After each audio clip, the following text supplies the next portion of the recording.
With your ladyship's leave, I call my client, Tracy Barlow.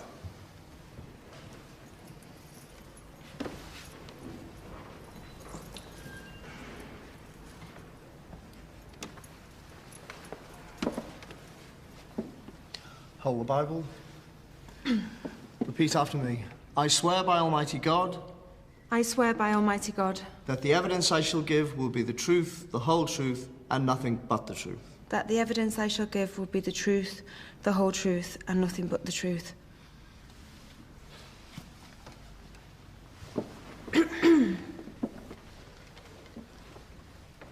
Miss Barlow, you lived at number 6 Coronation Street with Mr. Stubbs for how long? It was about 6 months. Prior to the night that Mr. Stubbs died? The night I killed him. I'm not going to lie to you. I killed him. And I deserve to go to prison for what I did.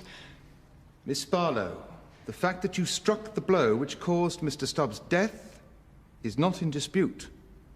However, what we are seeking to establish is whether or not it was an act of self-defense. I know you're going to try and make out that he was an evil, violent man, but he isn't. No, I mean, he wasn't. He was a good man. And I loved him. And he loved me, and I'm sorry. Would you like a glass of water, Miss Barlow? I want to take you through the sequence of events after Mr. Stubbs discovered that you were planning to leave him. I should never have packed that bag. But you did pack a bag. You were planning to leave, Mr. Stubbs? Well, he'd beaten my brother up. I didn't want to go. But, well, he had this, like a dark side. But most of the time, ask anybody, most of the time he was a really nice bloke, but, well, when you've got a 2-year-old... So to use your words, he had a dark side. I could have handled him better. Packing that bag, it was like a red rag to a bull. I hurt his pride. And what happened as a result of you packing your bag? Well, he threatened me. He said that if he couldn't have me, then nobody would. Were you afraid for your safety? I was. Had Mr. Stubbs given you cause to fear for your safety in the past? But not like that. I'd pushed him too far. I should have tried to calm the situation. He burned your arm in December last year, is that correct? Yeah. How did it happen? Well, he didn't mean to hurt me. But he did burn your arm with an iron. Look, he's the one that's dead, not me. I can't bear this picture you're trying to paint of him. I'm to blame for all of this. I just wasn't a good enough girlfriend. Going back to the night of the 12th of January, what happened immediately after Mr. Stubbs threatened you? He went into the kitchen. And? And he had a knife in his hand. And what happened then? Look, I've said all of this in my statement. Why do I have to keep going over it? For the benefit of the jury, Miss Barlow. Well, I begged him to put the knife down, but he just slashed at me. Did he actually cut you? Where, exactly? What was on my hand, on the front and the back. So he had drawn blood twice at this point? I just kept thinking, this isn't him. This isn't my Charlie. And I was yelling, please, Charlie, please stop, don't kill me. I could hear Amy crying upstairs. Take your time, Miss Barlow.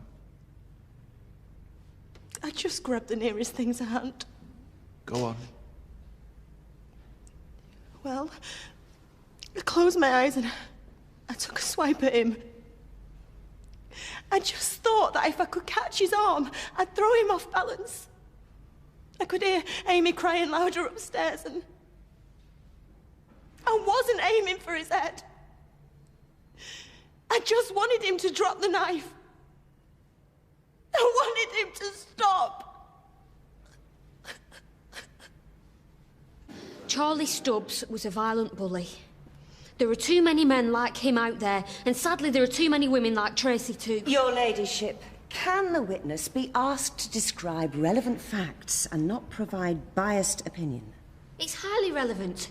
Tracy wasn't his first victim, you know. Mrs. Peacock, please confine yourself to answering the question you are asked. My mother-in-law... Well, she's not actually my mother-in-law because...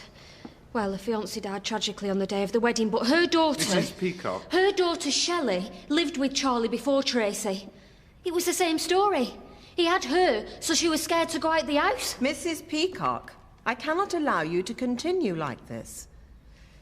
Members of the jury, I must instruct you to disregard any of the comments which you have just heard. I'm only telling the truth. Mrs. Peacock, did you keep a diary of incidents which caused you concern? Yes, I did. And what prompted you to keep this diary? It was after I found she'd been locked inside her bedroom. By whom? Who do you think? Just answer the question, please. It's funny you should say that, because Tracy tried to cover for him as well. It was the same when he burnt her arm. You were present when that happened? No, but I heard her screaming. She tried to make out it was an accident. She was under his spell, you see. It wasn't until he attacked her with a carving knife that she finally stood up to him.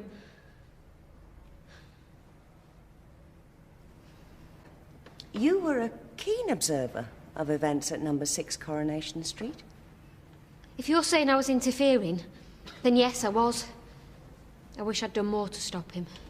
Did you ever approach Mr. Stubbs to voice your concerns about his relationship with Miss Barlow? He's the last person I'd talk to. So you didn't feel any need to get the other side of the story? I knew what was going on. Besides, he could charm the birds off the trees, could Charlie Stubbs. How did he behave with you? He was, civilised. But I think he knew I was onto him. So, despite the fact that he was perfectly civilised towards you, you were quite content to form your own opinion, jotting it all down in your diary? I was very concerned about Tracy's welfare, with some justification as it happens. Were you on any medication during the period that you kept your diary? What's that got to do with anything? Could you answer the question, please?